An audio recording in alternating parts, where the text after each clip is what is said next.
ok nó gọi số sợi bỏng bật một màn ngay cái thà màn rọt trào sọc tận đấy cái thà để xa mau bị chung với cho level cho mình càng ngày cầm hồn cho tới nhưng mà toàn màn phao lụi ván một bỏng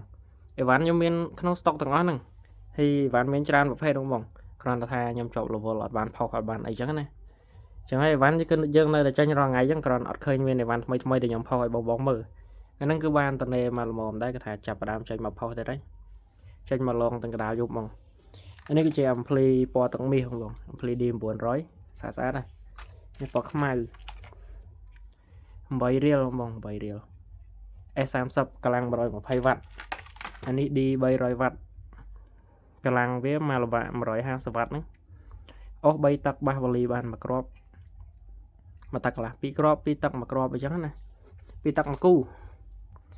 ហើយជាមួយនឹងគ្រាប់សាពួកមេដៃ2ជាន់មានមួយទឹកកន្លះ2ទឹក2ទឹកកន្លះអានេះស្អាតជាងគេអានេះជាគ្រាប់សាប់ដែលខ្ញុំស្រឡាញ់ជាងគេ2ទឹកមុខវាក៏បោនហើយមុខវារឹងល្អសលេងវាលឺរឹងធ្ងន់ព្រោះអានេះ2អូមសលេងលឺធ្ងន់ល្អ2អូម2ទឹកកជាសងខាងមួយនេះ2ទឹកកន្លះកជាសងខាងដែរបងហើយ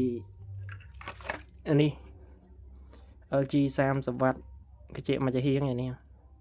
សារវាទូច30 វ៉ាត់ LG តែសលេងធ្ងន់មុខវាដូចពួក Boombox 2 អញ្ចឹងមុខវាមាន solo មានដុំប្រវាយសលេងអីគួយអញ្ចឹងណាបងឲ្យមាន passive សំបីតា BMS សំបីតាអីហ្នឹងយកមកយូរណាស់ហើយតែអត់តបានផអត់តបានអីបងសារ level ពេក BMS ថ្មដាក់កតុំអញ្ចឹងបងថ្មអារៀបហើយក៏មានអាអត់តរៀបក៏មានបងតម្លៃធូរទេឆ្នាំងសាកក៏មានឆ្នាំងសាក 12V 21V 24V ដុំភ្លើង 12V 6A 24V 6A 1002T 502MT ជាមួយនឹងអានេះប្រទេសរបស់ 502MT ទេតែខ្ញុំតនេទៅខ្ញុំដាក់ចូល 1002T អាចដាក់បានបងគ្រាន់តែយើងកែបន្តិចជាមួយនឹង 502MT ត្រូវប្រទេសរបស់គេឃើញស្អាតបង